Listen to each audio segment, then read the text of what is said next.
त्यानंतर आदरणीय गुरुजी या ठिकाणी आदरांजली व्यक्त करते. उपजते नासे नासिले ते पुनरपी दिसे हे घटिका यंत्र दैसे परिभ्रमेगा.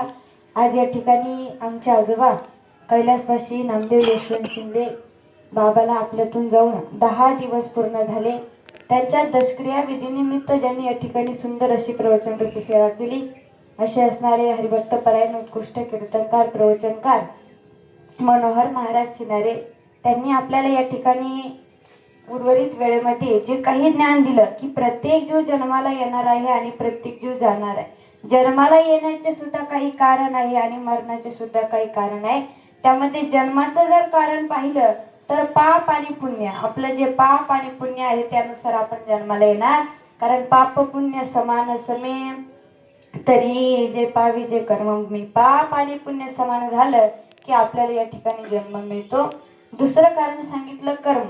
आपलं जे कर्म आहे ते आपल्याला भोगावंच लागतं. केले कर्म झाले त्याची भोग आले, उपजले मेले ऐसे किती, ते कर्म भोगण्यासाठी आपल्याला जन्म मिळतो. दुसरं आहे वासना. आपली जशी मरणाच्या वेळी जशी वासना असेल तसा पुढचा जन्म मिळत असतो. कसं तर जड भरत राजा हरणी गर्भा गेला, घाला तो घातला वासनेने. मरणाच्या वेळी हरणीचं चिंतन केलं म्हणून पुढचा जन्म सुद्धा हरणाचा मिळाला. म्हणजे वासनेनुसार सुद्धा जन्म मिळतो. त्याच्यानंतर योगायोग. जसं आंधळ्याच्या हातामध्ये कावळा यावा तसं योगायोगाने आंधळ्याच्या हातामध्ये कावळा यावा, तसं आपल्याला जन्म सुद्धा योगायोगाने मिळतो. असे आपले जन्माचे कारण आहे. म्हणून प्रत्येक जीव जन्माला आला आणि प्रत्येक जीव जाणार हे मार्गदर्शन महाराजांनी आपल्याला या ठिकाणी केलं. त्यांचे देखील मनापासून आभार मानते.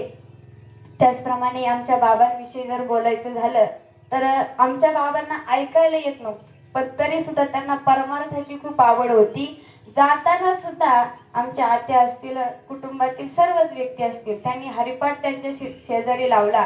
तो ऐकेपर्यंत त्यांनी प्राण सोडला नाही. आणि ज्या वेळेस हरिपाठ असेल अध्याय लावला होता तो संपला आणि मग त्यांनी प्राण सोडला. एवढी परमार्थाची आवड आमच्या आजोबांना होती. राजकीय क्षेत्रामध्ये देखील ते होते. सर्व ठिकाणी त्यांना यश होतं. जोपर्यंत होते तोपर्यंत त्यांनी सर्व मुलांना मुलींना नातवांना सुंदर अशा पद्धतीने चांगलं वळण लावलं. आजोबांसाठी सर इतकं वळण लावलं की नातवांनी मुलांनी आजोबांसाठी हरिपाठ असेल, गरुड पुराण असेल, सर्व काही आजोबांसाठी केलं. म्हणून नक्कीच आजोबांना सद्गती प्राप्त मिळेल याच्यात मला तरी वाटतं काही संशय नाही. म्हणून जोपर्यंत आजोबा होते त्यांनी चांगले संस्कार लावले. जरी ते एखाद्या व्यक्तीला नातवाला मुलाला खवळले असतील तरी त्यांच्या मनात काही वाईट विचार नव्हता म्हणून ते खवळत नव्हते, तर त्यातून काहीतरी मुलं घडावेत म्हणून ते बोलत होते. असे असणारे बाबा ते कसे होते सांगून जाईल.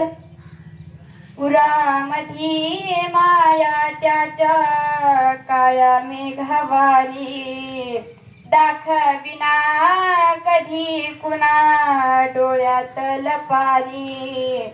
झिजू झिजू संसाराचा गाडा हाकला, वटामधी हसू जरी कणा वाकला.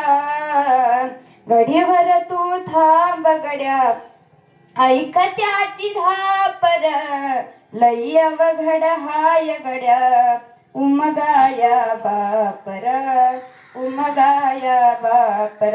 अशा या आमच्या कुटुंबातील कुणाचे आजोबा असतील, कुणाचे वडील असतील, बाबा या ठिकाणी कुटुंबातून गेले. आमच्या कुटुंबातील आजोबांची मुलं असतील, आमचे पप्पा असतील, दादा असतील, आत्या असतील. आमच्या ज्या आत्या आतापर्यंत वडिलांना भेटण्यासाठी येत होत्या, आल्याच्या नंतर जो झाडाखाली बसलेला बाप असते, दारात बसलेला बाप असेल, त्या बापाकडे बघायच्या, आता आल्याच्या नंतर त्या बाप म्हणून कुणाकडे बघतील. असे असणारे बाबा आजोबा या कुटुंबातून गेले. त्यांच्या आत्म्यास शांती लाभो अशीच आमच्या शिंदे कुटुंबाकडून व तसेच माझे गुरुवारी हरिभक्त परायण उत्कृष्ट कीर्तनकार रामायणाचार्य श्रीनिवास महाराज घुगे गुरुवाऱ्यांकडून व आमच्या कुटुंबाकडून भावपूर्ण श्रद्धांजली वाहते आणि थांबते. रामकृष्ण.